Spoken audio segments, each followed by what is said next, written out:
नमस्कार दोस्तों, मैं देवाराम सारन स्वागत करता हूं आप सबका टॉप ऑफिसर क्लासेस फोरम पर। मैं आशा करता हूं कि आप सब स्वस्थ होंगे, ऐसी मेरी कामना है। आज अपन बात करेंगे कल की क्लास के अगले बारे में। कल की अपन क्लास में है जो अपन ने एलपीएम शुरू किया था और उस एलपीएम के अंतर्गत लाइव स्टॉक प्रोडक्शन मैनेजमेंट है जो अपन ने गाय की शुरुआत की थी। अपन ने जो कल की क्लास में गाय की विभिन्न प्रकार की टर्मिनोलॉजी, गाय के लिए जो शब्दावली है वो प्रयोग, उसकी बड़ी बात की थी अपन ने। उसके अलावा है जो अपन ने गाय के अंदर जो विभिन्न प्रकार की अवस्थाएं पाई जाती है उसके बारे में बात किया, और उसके अलावा अपन ने बात की थी गायों की नस्लों के बारे में। आज है जो अपन इस क्लास को आगे शुरुआत करते हैं। अपन बात करते हैं गाय की, बात करते हैं किसकी बात करते हैं दोस्तों? गाय की बात करते हैं। बात करते हैं अपन गाय की, किसकी बात करते हैं दोस्तों? गाय की बात करते हैं। तो गाय है तो अपन ने कल है जो इसमें पढ़ा है कि गाय है जो गाय को है जो दो भागों में बांटा गया है। कितने भागों में बांटा गया है दोस्तों? गाय को है जो दो भागों में बांटा गया है। दो प्रकार की गाय पाई जाती है। कितने प्रकार की होती है गाय दोस्तों? प्रकार की होती है। एक होती है विदेशी गाय। तो कौन सी गाय होती है? विदेशी गाय। दूसरी होती है वो होती है देसी गाय। यहाँ देसी, यहाँ भारतीय गाय होती है दोस्तों। ये देसी गाय यहाँ जिसको अपन क्या बोलते हैं? भारतीय गाय बोलते हैं। देसी या भारतीय गाय होती है। बात करें अपन अगर विदेशी गाय की, तो विदेशी गाय में क्या है कि ये जो थुई होती है, गाय की कुबड़ होती है, ये अनुपस्थित होती है। विदेशी गायों में क्या होती है? कुबड़ अनुपस्थित दोस्तों। विदेशी गायों की जो कुबड़ होती है तो अपन कुबड़ या थुई बोलते हैं। क्या बोलते हैं दोस्तों? थुई बोलते हैं। कुबड़ या थुई ये क्या होती है? अनुपस्थित होती है। देसी गायों में जो कुबड़ या थुई है जो अनुपस्थित होती है, तथा जो देसी गाय है, देसी गायों में कुबड़ क्या होती है? उपस्थित। गायों में कुबड़ उपस्थित होती है। तो विदेशी गाय है जो विदेशों में पाई जाती है, जैसे अपन यहाँ बोलते हैं होल्स्टीन फ्रीजियन है, जिसको एचएफ बोलते हैं, जर्सी है, ये सब किस में आती है? विदेशी गाय में आती है। और देसी गायों में क्या होता है? कुबड़ है जो उपस्थित होता है। इसमें बात करें गुणसूत्र संख्या की, किसकी बात करें? गुणसूत्र संख्या, यहाँ क्रोमोसोम नंबर की बात करें तो गुणसूत्र संख्या है जो दोनों में है जो 60-60 पाई जाती है। कितने पाए जाते हैं दोस्तों? गुणसूत्र संख्या है जो दोनों में 60-60 ही पाए जाते हैं। इसमें भी है जो क्रोमोसोम नंबर है वो कितने पाए जाएंगे? 60 पाए जाएंगे। ध्यान रखना, गुणसूत्र संख्या है दो, देसी गायें और भारतीय गायें दोनों में 60 पाए जाते हैं। इनका वैज्ञानिक नाम की बात करें, अगर साइंटिफिक नेम की बात करें, वैज्ञानिक नाम की बात करें, तो जो विदेशी गाय है इनका वैज्ञानिक नाम है बोस टॉरस। इसका वैज्ञानिक नाम क्या है? बोस टॉरस। विदेशी गाय का वैज्ञानिक नाम क्या है? बोस टॉरस।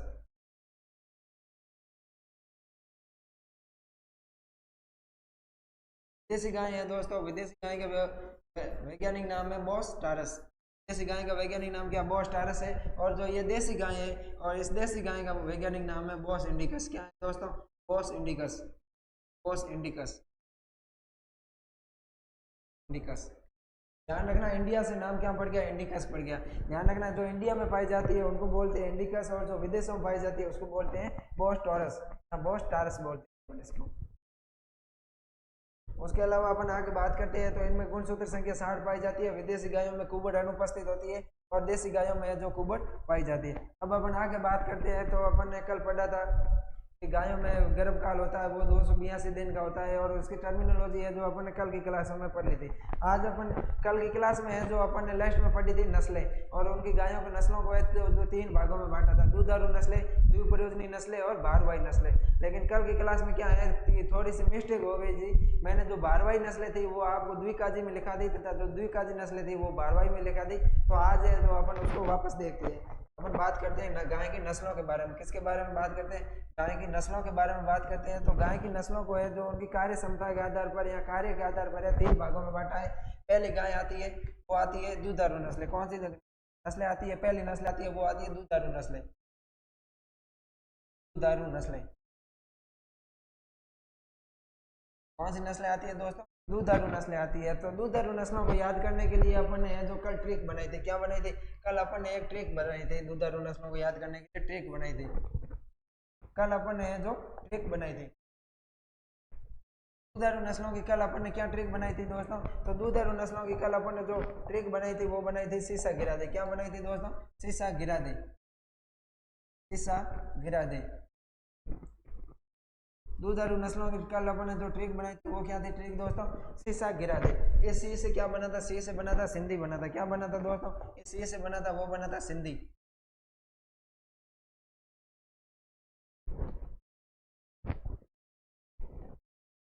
यह जो सी है ये सी से अपन ने कल क्या बनाया था, इस सी से बनाया था अपन ने सिंधी बनाया था दोस्तों। क्या बनाया था, सिंधी बनाया था। और इस सा से बनाया था साहिवाल। क्या बनी थी, साहिवाल।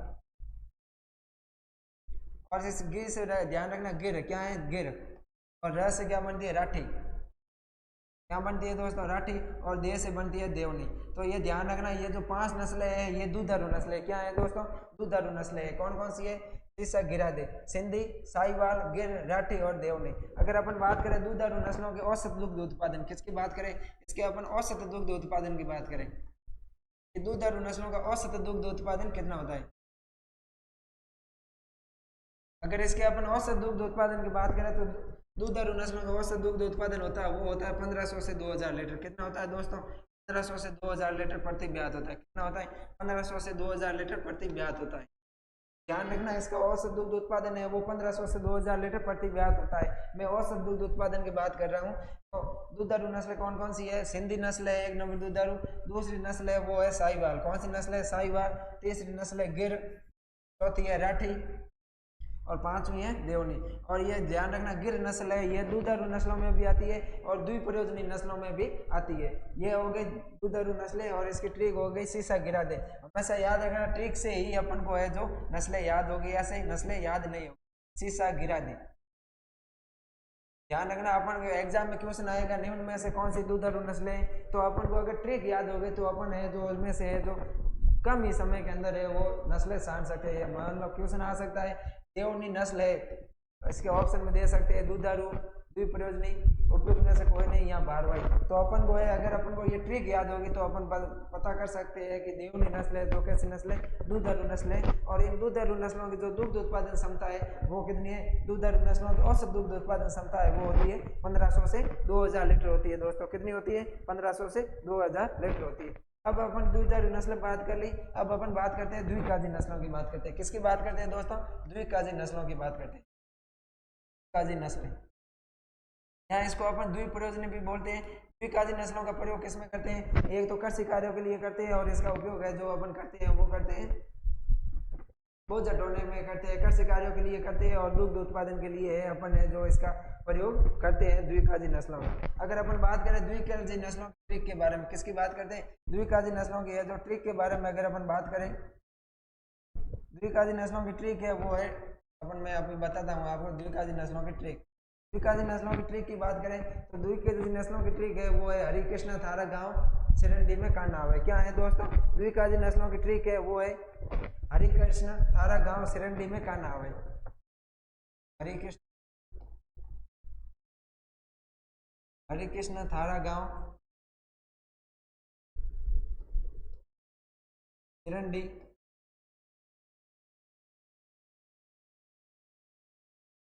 कान्हाव है, कान्हाव है सिरंडी में क्या है, कान्हाव है। तो ये अपन को है जो ट्रिक याद रखनी है। अपन है जो हरिकृष्ण व्यक्ति का नाम है, कोई हरिकृष्ण व्यक्ति का हरिकृष्ण नाम का कोई व्यक्ति है उसको अपन पूछते हैं वो सिरंडी गांव का है, उसको अपन कहते हैं कि हे हरिकृष्ण थारे जो आपका गांव है सिरंडी उसमें कोई नहीं आएगा। तो अपन है इस हिसाब से ट्रिक याद रख सकते हैं कि हरिकृष्ण थारा गांव सिरंडी में का नाम है। हरिकृष्ण की बात करें तो इस हरि से बन गया हरियाणवी। क्या बन गया दोस्तों, हरियाणवी बन गया, हरियाणवी। इस कृष्ण से बन गया कृष्ण वैली या कृष्णा घाटी। क्या बन गया दोस्तों, कृष्ण वैली या कृष्णा घाटी। इसको अपन कृष्ण वैली भी बोल सकते हैं या अपन है जो इसको कृष्ण घाटी भी बोल सकते हैं। इस थार से बन गया थार पारकर दोस्तों। क्या बन गया, थार पारकर। इस र से बन गया राठी। रा से क्या बन गया, राठी। मैंने अपन अभी आपको बताया है कि राठी नस्ल है जो द्विप्रयोजनी नस्ल भी है और दुधारू नस्ल भी है। इस गांव से बन गया गांव लाव। क्या बन गया दोस्तों, गांव लाव, गांव लाव। इस सी से बन गया सीरी। क्या बन गया दोस्तों, सीरी बन गया। और इस डी से बन गया डांगी। क्या बन गया, डांगी। ए से बन गया मेवाती। क्या बन गया दोस्तों, मेवाती। का से बन गया कांकरेज। क्या, का से क्या बन गया दोस्तों, का से बन गया कांकरेज, कांकरेज। और इस ना से बनता है वो बनता है निमाड़ी, क्या बनता है दोस्तों, और आवे से बनता है अंगोल, क्या बनता है, अंगोल।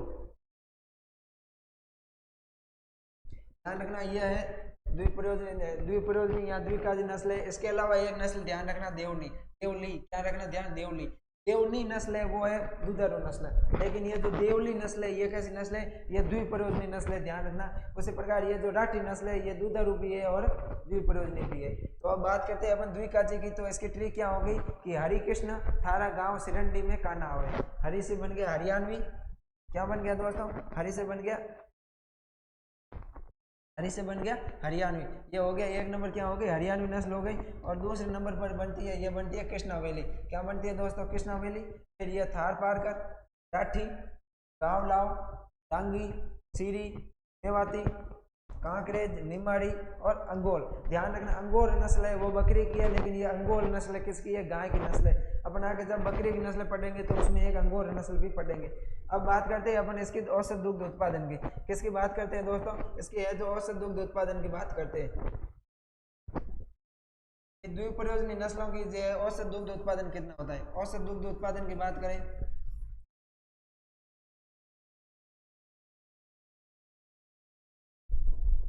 औसत दुग्ध उत्पादन की बात करें तो जो अभी दुधारू नस्ल पड़ी थी उसमें अपन औसत दुग्ध उत्पादन पड़ा था 1500 से 2000 लीटर, और इसमें है जो औसत दुग्ध उत्पादन होता है वो 1000 से 1500 लीटर। कितना होता है दोस्तों, 1000 से 1500 लीटर प्रति ब्यात होता है। कितना होता है दोस्तों, 1000 से 1500 लीटर है जो प्रति ब्यात होता है। अब अपन बात करते हैं भारवाही नस्लों के बारे में, किसके बारे में बात करते हैं दोस्तों, भारवाही नस्लों के बारे में। तीसरी नस्ल आती है वो कौन सी आती है अपनी दोस्तों, ये आती है भारवाही, भारवाही। भारवाही नस्लों की बात करें तो इसकी ट्रिक की बात करें भारवाही नस्लों की,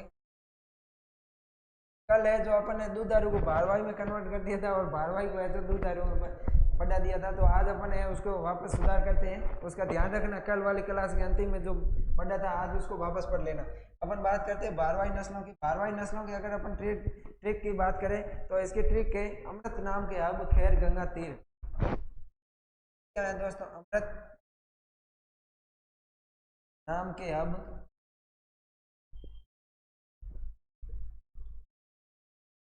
खैर गंगा गोवा बर्गर। गंगाराम नाम का कोई व्यक्ति है, क्या है दोस्तों, गंगाराम नाम का व्यक्ति है, वो अमृत नाम के हब पे जाता है। कहाँ जाता है, गंगाराम नाम का व्यक्ति है वो अमृत नाम के हब पे जाता है और वहां जाके खरीदारी करता है। क्या करता है दोस्तों, खरीदारी करता है। क्या खरीदता है, वहां पर वो पोहा और बर्गर खरीदता है। क्या खरीदता है दोस्तों, पोहा और बर्गर खरीदता है। तो अपन को याद रखना है अमृत नाम के हब खैर गंगा पोहा बर्गर। तो अपन बात करते हैं अगर इसके अमृत की बात करें तो ये इस अमृत से बनता है, वो बनता है अमृत से वो दोस्तों बनता है। बात करें अपन इसकी बात तो इस जो अमृत है जो इस अमृत से बनता है अमृतमल में कौन सी नस्ल बनती है दोस्तों, इस अमृत से नस्ल बनती है वो नस्ल बनती है कौन सी बनती है, अमृतमल बनती है। इस ना से बनता है नागौरी नस्ल, कौन सी नस्ल है, सबसे अच्छी भारवाही नस्ल है नागौरी नस्ल। ध्यान रखना, इस ना से बन गया नागौरी और इस म से बन गया मालवी नस्ल, मालवी। इस के से बनता है कैन कथा और कंगायम, कैन कथा और दूसरी नस्ल आती है वो आती है कंगायम। कौन सी नस्ल आती है दोस्तों, कंगायम। इस के से बनता है वो बनता है कैन कथा, कैन कथा और दूसरी आती है वो आती है कंगायम। क्या आती है दोस्तों, कंगायम आती है। उसके बाद में इस अब से बात करें, ह से बना है हल्लीकर बनता है। क्या बनता है दोस्तों, हल्लीकर। खैर से बनता है खैरीगढ़ और एक दूसरी बनती है वो बनती है खिलाड़ी। कौन सी नस्ल बनती है, खिलाड़ी। गंगा से बनता है गंग तेरी। कौन सी नस्ल बनता है दोस्तों, गंग तेरी, गंग तेरी है।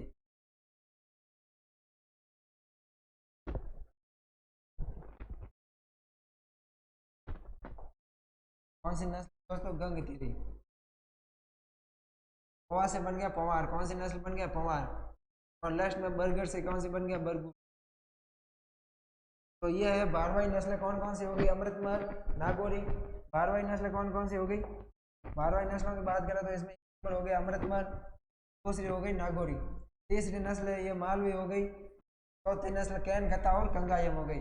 फिर है उसके बाद में अलीगढ़, खैरीगढ़ और खिलाड़ी, क्या हो गया अलीगढ़, खैरीगढ़ और खिलाड़ी। फिर गंगतीरी, पवार और बरगुर हो गया। इसके जो औसत दुग्ध उत्पादन की बात करें, किसकी बात करें अपन, औसत दुग्ध उत्पादन, औसत दुग्ध उत्पादन की बात करें तो इसका औसत दुग्ध उत्पादन होता है वो होता है 500 से 1000 लीटर। कितना होता है दोस्तों, 500 से 1000 लीटर होता है। यह है जो अपन ने नस्लों का है जो वर्गीकरण कर लिया है। अब अपन बात करते हैं गाय की नस्ल के बारे में। किसके बारे में बात करें, गाय की प्रथम नस्ल के बारे में बात करेंगे।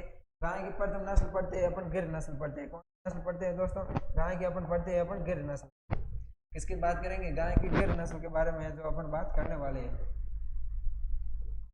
गाय की गिर नस्ल के बारे में बात करेंगे कि क्या विशेषता है, क्या है, उत्पत्ति स्थल क्या है, उसके बारे में अपन जो बात करने वाले हैं। बात करें इस गाय की गिर नस्ल की उत्पत्ति स्थल की, किसकी बात करें दोस्तों, उत्पत्ति स्थल की बात करें तो इसका उत्पत्ति स्थल की बात करें तो इसका उत्पत्ति स्थल है गिर नस्ल का है वो गुजरात का काठियावाड़ क्षेत्र है। क्या है दोस्तों, गुजरात का काठियावाड़ क्षेत्र, गुजरात का काठियावाड़ क्षेत्र।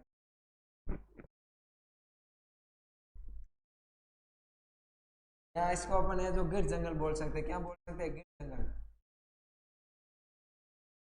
इसका जो उत्पत्ति स्थल है तो वो है गुजरात का काठियावाड़ क्षेत्र या गुजरात का गिर जंगल है जो इसका उत्पत्ति स्थल है। ध्यान रखना, काठियावाड़ क्षेत्र या गिर जंगल है जो इसका उत्पत्ति स्थल है। इसके बाद में अगर इसकी बात करें अपन वितरण की, किसकी बात करें दोस्तों, वितरण की बात करें तो इसका जो वितरण है वो राजस्थान में है जो अजमेर और भीलवाड़ा जिलों में पाई जाती है। राजस्थान में कहाँ पाई जाती है, राजस्थान में यह नस्ल है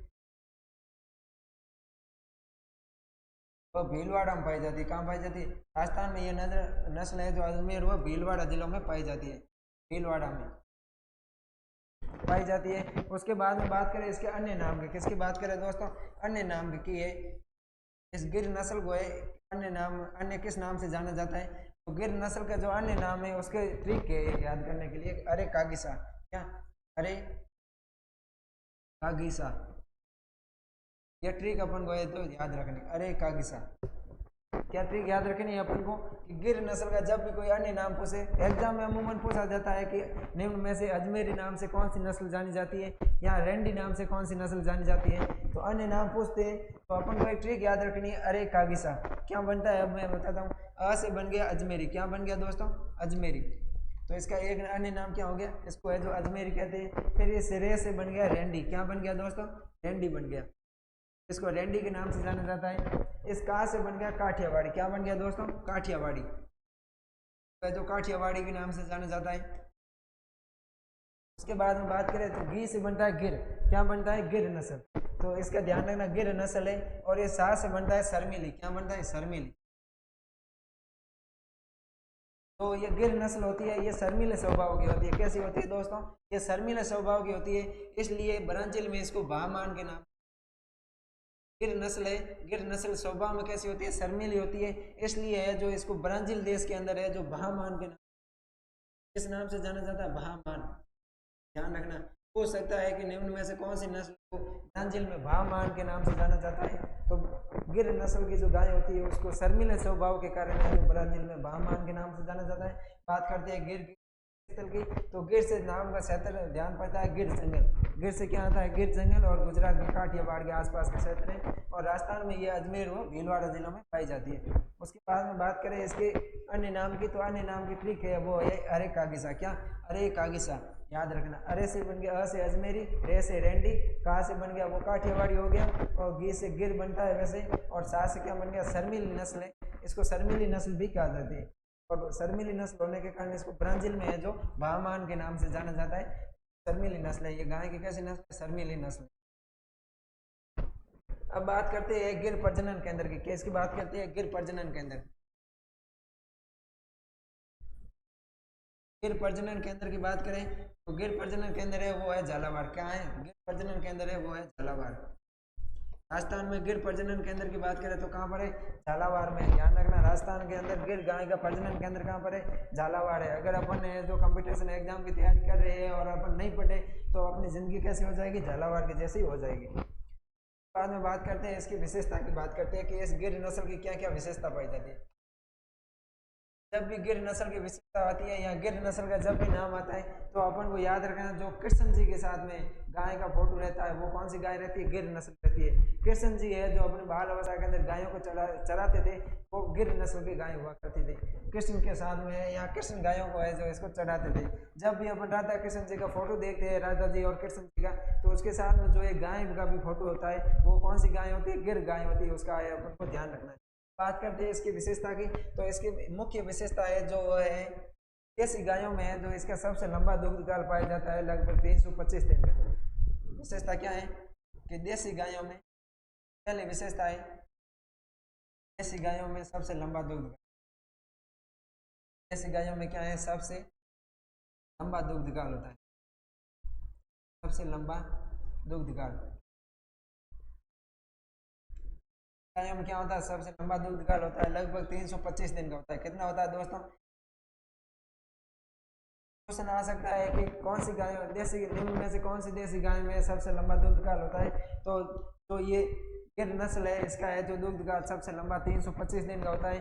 और आप कमेंट करके बताओ कि कौन सी गाय है जिस गायों का है जो औसतन दुग्ध काल कितना होता है। कल आपकी क्लास में अपन गायों का औसतन दुग्ध काल की चर्चा की थी, तो आज मुझे अभी कमेंट करके बताओ कि मैं आपको कमेंट देख रहा हूँ कि इसमें जो कौन सी नस्ल है जिसका कौन गायों में है जो दूध काल है वो कितने दिन का पाया जाता है, ये आप कमेंट करके बताओगे। और यह है जो गिर नस्ल के अंदर ध्यान रखना, सबसे लंबा दूध काल पाया जाता है और कितना पाया जाता है, 325 दिन का पाया जाता है। और गिर नस्ल है जो कृष्ण जी के गायों जो चलाते थे वो गिर नस्ल की गायें थी। इसके बाद में बात करें दूसरी विशेषता की बात करें इसके सींगों की। सींग की बात करें तो सींग होते हैं अर्धचंद्राकार। कैसे होते हैं? अर्धचंद्राकार। गिर नस्ल के सींग कैसे होते हैं? अर्धचंद्राकार होते हैं। गिर नस्ल के सींग कैसे होते हैं दोस्तों? तो गिर नस्ल के सींग कैसे होते हैं? अर्धचंद्राकार होते हैं, या इसको वक्रनुमा भी बोल सकते हैं। बोलते हैं दोस्तों वक्रनुमा या अर्धचंद्राकार है जो सींग होती है। इसके बाद में अगर अपन बात करें कान की, किसकी बात करें दोस्तों? कान की। इस गिर नस्ल के कान कैसे होते हैं? कान होते हैं गिर नस्ल के वो होते हैं पेड़ की पत्ती के समान लटके हुए रहते हैं। यहाँ अपन ने जो पेंडुलम वाली घड़ी होती है, जो क्लॉक वॉच होती है, उसका जो पेंडुलम होता है उसके समान है जो लटके हुए होती है। इसके कान कैसे होते हैं? कान होते हैं पत्ती नुमा लटके हुए। कान कैसे होते हैं? पत्ती नुमा लटके हुए होते हैं, लटके हुए। यहाँ इसको अपन बोल सकते हैं पेंडुलम के समान। घड़ी का जो पेंडुलम होता है उसके समान है इसके कान होते हैं, पेंडुलम के समान। और इसके जो कान होती है इसके कानों पर है जो ईयर नोच पाया जाता है। क्या पाया जाता है दोस्तों? ईयर नोच पाया जाता है। गिर नोच क्या होता है? जो इसके गिर नस्ल का कान होता है, यहाँ पर एक छोटा सा क्या होता है, कट लगा हुआ होता है। यहाँ पर है जो छोटा सा चिन्ह होता है उसको क्या बोलते हैं? ईयर नोच बोलते हैं। यह पहचान का सबसे अच्छा तरीका है कि कौन सी नस्ल के गाय है जो इसके कान पर ईयर नोच पाए जाते हैं, तो गिर नस्ल है। गिर नस्ल के जो कान होते हैं इसका है जो उसके ऊपर है जो ईयर नोच पाया जाता है। उसके बाद में बात करें अगली विशेषता की, तो इसका ललाट है जो ललाट या इसको अपन जो है जो माथा बोलते हैं दोस्तों, माथा बोलते हैं। ललाट या माथा बोलते हैं। वो कैसा होता है? उत्तल होता है। कैसा होता है दोस्तों?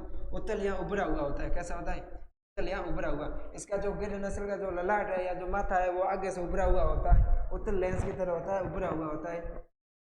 इसके बाद में इसकी बात करें प्रजनन केंद्र की, तो प्रजनन केंद्र कहाँ हो गया? गिर नस्ल का प्रजनन केंद्र है वो कहाँ पर है? अभी अपन ने पढ़ा है झालावाड़ के अंदर है। उसके बाद में अगर अपन गिर नस्ल की बात करें तो इसका मिल्क प्रोडक्शन की बात करें, किसकी बात करें? तो इसके मिल्क प्रोडक्शन की बात करें तो होता है 1500 से 1800 लीटर प्रति ब्याज। कितना होता है दोस्तों? 1500 से 1800 लीटर प्रति ब्याज होता है। कितना होता है दोस्तों? 1500 से 1800 लीटर प्रति ब्याज होता है। और लगभग वसा की बात करें तो वो होती है 4.5%। होती है दोस्तों वसा होती है, वो होती है लगभग 4.5%। यह थी गिर नस्ल। गिर नस्ल में अपन को क्या याद रखना है? इसका उत्पत्ति स्थल, इसका वितरण, इसके मुख्य विशेषताएं और इसका प्रजनन केंद्र है, ये अपन को याद रखना है। गिर नस्ल के बाद में अपन अगर बात करें दूसरी नस्ल की, कौन सी नस्ल की बात करें? दूसरी नस्ल की बात करें गिर के बाद में दूसरी साहीवाल को। कौन सी नस्ल में लेते हैं? साहीवाल को। अब बात करेंगे साहीवाल की क्या विशेषता है, क्या विशेषता नहीं, इसका उत्पत्ति स्थल क्या है, इसका वितरण कहाँ है, उसके बारे में जो अपन बात करने वाले हैं। बात करें अपन साहीवाल की दोस्तों, साहिवाल की बात करें तो साहिवाल का उत्पत्ति स्थल देखते हैं। क्या देखते हैं दोस्तों? उत्पत्ति स्थल।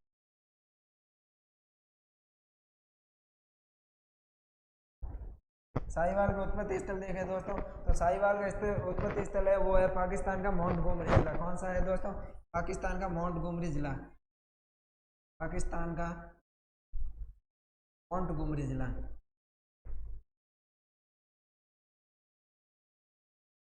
साहिवाल का उत्पत्ति स्थल क्या है दोस्तों? पाकिस्तान का मोंटगोमरी जिला है।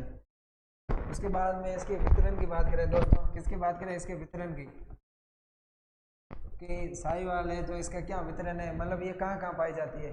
तो साहिवाल है जो राजस्थान के मुख्यतः है जो गंगानगर व हनुमानगढ़ जिलों में पाई जाती है दोस्तों। साहिवाल है जो मुख्य रूप से गंगानगर व हनुमानगढ़ जिलों में पाई जाती है। साहिवाल नस्ल है जो दोस्तों कहाँ पाई जाती है? साहिवाल नस्ल है जो मुख्य रूप से गंगानगर व हनुमानगढ़ जिलों में है जो पाई जाती है। उसके बाद में बात करें इसके अन्य नाम, क्या बात करें? इसका अन्य नाम। अन्य नाम की बात करें तो साहिवाल का अन्य नाम याद रखने के लिए अपन को एक ट्रिक है, वो है मूलसा। क्या है दोस्तों? मूलसा। याद रखना है अपन को मूलसा। मूलसा। मूलाराम नाम का व्यक्ति है, उसको अपन क्या बोलते हैं? मूलसा है। हमारे बाड़मेर क्षेत्र में क्या बोलते हैं? इसको मूलसा बोलते हैं। जब भी किसी व्यक्ति को अपन नाम से बुलाते हैं तो उसके पीछे सा लगाते हैं, जैसे आओ सा, बैठो सा, वैसे ही मूलाराम व्यक्ति के नाम क्या बुलाते हैं? मूलसा के नाम से बुलाते हैं। तो इसका अन्य नाम क्या हो गया? एक तो मुंह से बन गया मुल्तानी। क्या बन गया दोस्तों? मुल्तानी। और दूसरे बन गया ला से बन गया लोला। क्या बन गया दोस्तों? लोला। और सा से हो गया साहिवाल, यानी कि साहिवाल को है जो मुल्तानी और लोला के नाम से है जो जाना जाता है। उसके बाद में इसका उत्पत्ति हो गया पाकिस्तान का मोंटगोमरी जिला, वितरण हो गया गंगानगर व हनुमानगढ़, और अन्य नाम हो गया मुल्तानी तथा लोला। अब बात करते हैं इसकी विशेषता के बारे में। बात करते हैं इसके बारे में, बात करते हैं दोस्तों इसकी विशेषता के बारे में बात करते हैं। बात आती है साहिवाल की विशेषता की, तो सबसे लंबा दुग्ध काल है वो गिर में पाया जाता है, लेकिन इसमें जो देसी नस्लों में सर्वाधिक दुग्ध उत्पादन क्षमता पाई जाती है। ध्यान रखना दोस्तों, यहाँ पाई जाती है कि देसी नस्लों में या भारतीय नस्लों में, देसी या भारतीय नस्लों में सर्वाधिक दुग्ध उत्पादन क्षमता। देसी नस्लों में क्या होती है? सर्वाधिक दुग्ध उत्पादन क्षमता। सर्वाधिक दुग्ध उत्पादन क्षमता पाई जाती है।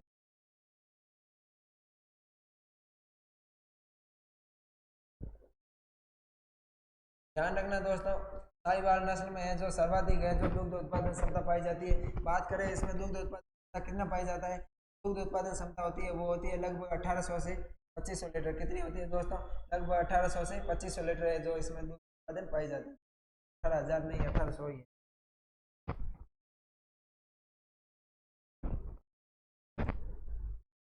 1800 से 2500 लीटर है जो इसका प्रति ब्याज दुग्ध। ऐसी नस्लों में सबसे लंबा दूध काल की बात करें तो वो हो जाएगा गिर, और सर्वाधिक दूध की बात करें कि सबसे ज्यादा दूध किसमें उत्पन्न होता है तो वो होता है साहिवाल में। लगभग 1800 से कितना होता है दोस्तों? 1800 से 2500 लीटर होता है। उसके बाद में बात करें तो ये सबसे अच्छी दूध डेयरी के लिए है जो भारतीय गायों में है, सबसे अच्छी नस्ल है। क्या डेयरी के पर्पज से है जो भारतीय गायों में वो सबसे अच्छी नस्ल है दोस्तों। भारतीय गायों में डेयरी के लिए सबसे उपयुक्त नस्ल है। डेयरी के लिए है जो सबसे उपयुक्त नस्ल है। भारतीय गायों में क्या है दोस्तों? भारतीय गायों में है जो डेयरी के लिए सबसे उपयुक्त नस्ल तो कौन सी आएगी? साहिवाल आएगी। और इसकी बात करें तो सबसे मीठा दूध होता है गायों में है जो सबसे मीठा दूध किसमें होता है? वो साहिवाल में होता है। गायों में सबसे मीठा दूध होता है। क्या होता है दोस्तों? सबसे मीठा दूध होता है। इसका दूध होता है वो सबसे मीठा होता है। और दूध के मीठा होने का कारण क्या है दोस्तों? तो दूध के मीठा होने का कारण है वो है लैक्टोज शर्करा। क्या है दोस्तों? लैक्टोज शर्करा, जिसको अपन दुग्धम भी बोलते हैं। क्या बोलते हैं दोस्तों? लैक्टोज शर्करा या दुग्धम है दोस्तों। लैक्टोज शर्करा जिसको है जो अपन भी लैक्टोज शर्करा या के कारण क्या पाया जाता है? दूध है तो इसका मीठा होता है। और इसमें अगर लैक्टोज की बात करें कि इसके साहिवाल नस्ल है जो इसके अंदर लैक्टोज की मात्रा कितनी पाई जाती है? लगभग 5.4% है जो दूध जाता है लैक्टोज पाया जाता है। तो अपन को साहिवाल की विशेषता पूछे तो साहिवाल की विशेषता में अपन को क्या बताना है कि साहिवाल है जो सर्वाधिक दुग्ध उत्पादक नस्ल है उसके बाद में डेयरी के लिए सबसे उपयुक्त नस्ल है, इसका 1800 से 2500 लीटर प्रति ब्याह दूध होता है और सबसे मीठा दूध होता है लैक्टोज के कारण। और लैक्टोज पाई जाती है जो इसके लगभग है जो 5.4% पाया जाता है।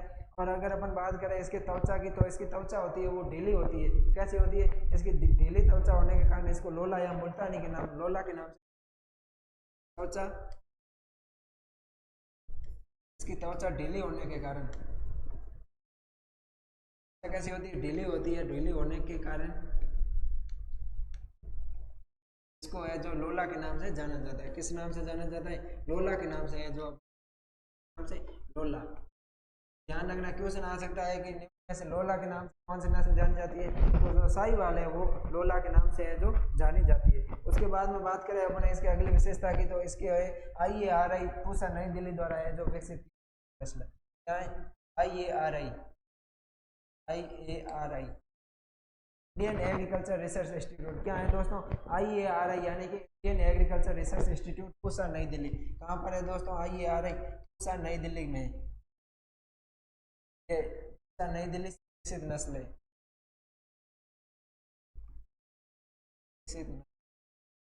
दोस्तों ये है जो पूसा नई IARI वहां से है जो विकसित की गई नस्ल है। अब ये हो गया साहिवाल। अपने इसमें है जो साहिवाल के मुख्य याद रखना है विशेषता। साहिवाल का जो उत्पत्ति स्थल है पाकिस्तान का माउंट आबू जिला है और राजस्थान में गंगानगर हनुमानगढ़ में पाई जाती है। इसको लोला या मुल्तानी के नाम से जाना जाता है। और मूलसा जरूर याद रखना, मूलसा के बिना कुछ भी नहीं हो सकता। उसके बाद में अपन बात करें तो इसकी विशेषता बात करें तो देसी नस्लों में जो सबसे सर्वाधिक दूध उत्पादन होता है लगभग 1800 से 2500 लीटर होता है। और है जो डेयरी के लिए है जो सबसे उपयुक्त नस्ल है। क्वेश्चन आ सकता है कि निम्न में से कौन सी नस्ल या भारतीय गायों में से कौन सी गाय है जो डेयरी के लिए सबसे उपयुक्त होती है? तो वो होती है डेयरी के लिए सबसे उपयुक्त नस्ल है वो है साहिवाल। और इसके साहिवाल नस्ल का दूध है वो सबसे मीठा होता है। इसका कारण क्या है? लैक्टोज शर्करा। और लैक्टोज शर्करा कितनी पाई जाती है? लगभग 5.4% है जो लैक्टोज शर्करा पाई जाती है। और इसकी त्वचा ढीली होने के कारण है जो इसको लोला के नाम से जाना जाता है। उसके बाद में बात करें तो इसको है जो IARI पूसा नई दिल्ली से विकसित की गई नस्ल है।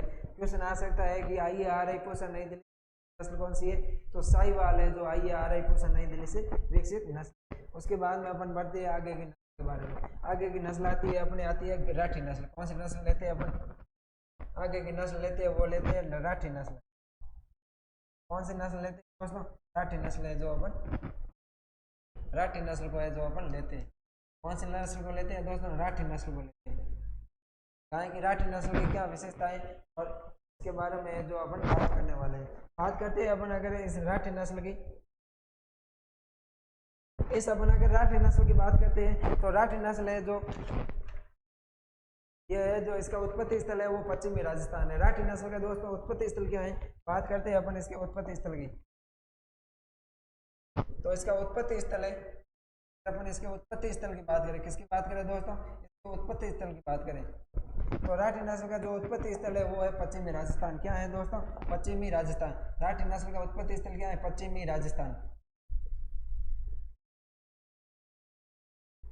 और अगर इसके वितरण की बात करें दोस्तों, किसकी बात करें? वितरण की। इसका वितरण है ये पश्चिमी राजस्थान ही है। अगर इसका उत्पत्ति स्थल ही पश्चिमी राजस्थान है तो इसका वितरण भी क्या हो गया? पश्चिमी राजस्थान। पश्चिमी राजस्थान में कौन कौन से जिले? जैसलमेर। वितरण की बात करें तो जैसलमेर, बीकानेर, नगर, हनुमानगढ़ और अलवर में पाई जाती है दोस्तों।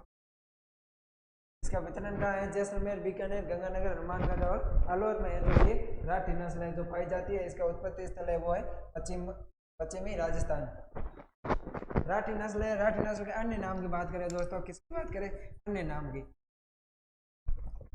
अन्य नाम की बात करें तो अन्य नाम की अपन बात करते हैं तो इसके लिए एक ट्रिक है वो है गरीब कामरा। क्या है दोस्तों? गरीब कामरा। गरीब कामरा ये अपन को ट्रिक है जो याद रखना। अपन जब भी काम इमरजेंसी में या कोई भी अपन प्रतिकूल परिस्थिति में फंसते हैं तो अपना जो दोस्त होता है जो सबसे गरीब होता है, निर्धन दोस्त होता है, वही हमेशा ही काम आता है। अमीर दोस्त कभी भी काम नहीं आता है। तो इसकी ट्रिक हो गई गरीब कामरा। गरीब से क्या बनता है? तो इसको बोलते हैं गरीब की गाय। क्या बोलते हैं दोस्तों? गरीब की गाय। राठी नस्ल क्या बोलते हैं? गरीब की गाय बोलते हैं। ध्यान रखना क्वेश्चन आ जाए निम्न में से कौन से पशु को गरीब की गाय बोलते हैं, तो गरीब की गाय पशु का पूछे तो वो आता है बकरी, और अगर नस्ल का पूछे कि गाय की कौन सी नस्ल को कहती है तो इसमें आएगा राठी। उसके बाद में गरीब की गाय बोलते हैं और इसको बोलते हैं राजस्थान की कामधेनु। क्या बोलते हैं दोस्तों? राजस्थान की कामधेनु। गरीब की गाय और राजस्थान की कामधेनु, राजस्थान की कामधेनु। ध्यान रखना, इसको गरीब की गाय बोलते हैं और राजस्थान की क्या बोलते हैं दोस्तों? कामधेनु बोलते हैं। इसका उत्पत्ति स्थल है पश्चिमी राजस्थान और इसका वितरण है यह जैसलमेर, बीकानेर, गंगानगर, हनुमानगढ़ और अलवर जिलों में पाई जाती है। और इसके अन्य नाम याद रखने की ट्रिक है, यह है गरीब कामरा और इसको है गरीब की गाय, और राजस्थान की है जो कामधेनु के नाम से जाना जाता है। अब बात करते हैं इसकी विशेषता के बारे में। किसके बारे में बात करते हैं दोस्तों? विशेषता के बारे में बात करते हैं तो ये त्रिशंकर संकरण से विकसित, किससे विकसित नस्ल है? त्रिशंकर संकरण, त्रिशंकर संकरण से विकसित।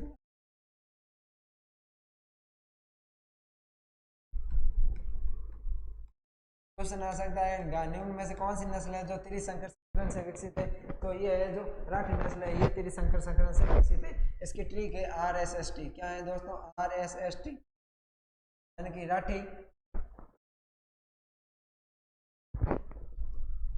इसकी ट्रिक क्या है दोस्तों? इसकी ट्रिक है वो है RSST। क्या है दोस्तों?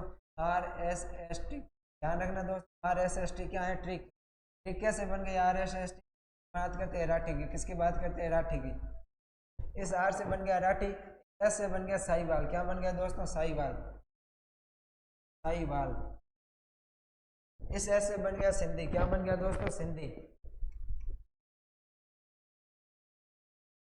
और इस T से बन गया थार पारकर। क्या बन गया दोस्तों? थार पारकर, थार पारकर। तो ये साहिवाल, सिंधी और थार पार नस्लों के संकलन से विकसित की गई है। उसके बाद में अगर इसकी विशेषता की बात करें तो ये नस्ल है जो इसका रंग होता है वो होता है सफेद भूरा धब्बा युक्त रंग होता है। क्या होता है? यह है जो इसका रंग होता है वो चितकबरा होता है, सफेद भूरे धब्बे युक्त होता है। इसका रंग कैसा होता है दोस्तों? सफेद भूरे धब्बे युक्त होता है। रंग की बात करें अगर इसकी रंग कैसा होता है? चितकबरा होता है। कैसा होता है दोस्तों? चितकबरा होता है, सफेद भूरे धब्बे युक्त होता है। कैसा होता है दोस्तों? सफेद भूरे धब्बे युक्त, धब्बे युक्त होता है। है जो अपन ने जो दोस्तों राठी नस्ल की विशेषता पढ़ ली है। अब अपन बात करेंगे, आगे बढ़ेंगे उससे पहले अपन बात करते हैं अगर राठी नस्ल प्रजनन केंद्र की बात करें। किसकी बात करें दोस्तों? राठी नस्ल के प्रजनन केंद्र की बात करें। तो इसके प्रजनन केंद्र की बात करें तो राठी नस्ल का जो प्रजनन केंद्र है वो है नौहर हनुमानगढ़। कहाँ है दोस्तों? नौहर हनुमानगढ़, नौहर हनुमानगढ़। राठी नस्ल का प्रजनन नौहर हनुमानगढ़ है। और इसकी अगली विशेषता की बात करें तो राजस्थान की मुख्य रूप से दुधारू नस्ल, राजस्थान की दुधारू नस्ल मुख्य रूप से दुधारू नस्ल, दुधारू नस्ल। क्वेश्चन आ सकता है कि राजस्थान राज्य की है जो मुख्य रूप से दुधारू नस्ल कौन सी है, तो राजस्थान राज्य की मुख्य रूप से दुधारू नस्ल है वो है राठी नस्ल। कौन सी है दोस्तों? राठी नस्ल है जो राजस्थान राज्य मुख्य रूप से दुधारू नस्ल है। और इसके अपन बात करें मिल्क प्रोडक्शन की। किसकी बात करें दोस्तों? मिल्क प्रोडक्शन की बात करें तो इसका जो दुग्ध उत्पादन होता है वो होता है 1200 से 1500 लीटर। कितना होता है दोस्तों? 1200 से 1500 लीटर प्रति ब्यात होता है। जो आज अपन ने मुख्य रूप से जो 3 नस्लें पढ़ी है, कौन कौन सी नस्लें पढ़ी है? इसमें अपन ने जो पहले गिर नस्ल पढ़ा था, उसके बाद साहिवाल पढ़ा और राठी नस्ल है जो पढ़ ली है। अगर इससे आगे की नस्लों को है जो अगली क्लास में पढ़ेंगे। आज की क्लास को है जो अपन यहीं पर विराम देते हैं। वीडियो को अंत समय तक देखने के लिए आप सबका बहुत बहुत आभार और धन्यवाद। जय हिंद, जय भारत दोस्तों, वंदे मातरम।